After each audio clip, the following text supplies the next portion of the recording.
কটা গামী খেয়াল করো, সুন্দর করে খেয়াল করবা। পাটা ভি শেপ থাকবে, ভি। এই যে ভি যদি লেখো এরকম হবে না, ইংরেজিতে ভি লিখলে কিরকম হবে? এরকম হবে না, ভি শেপ করবা। ওইটা আগে খেয়াল করো।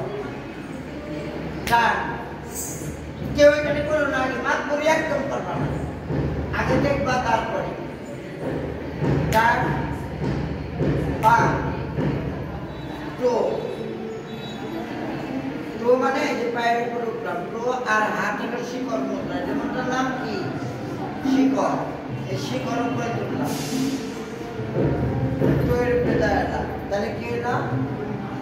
1 2 3 4, ঠিক আছে? 5 6,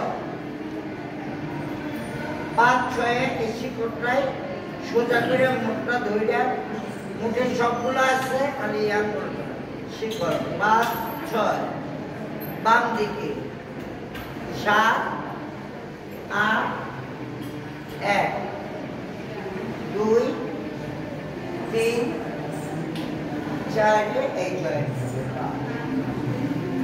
পায়ের চারিদিকে 5টা জয়েন্ট।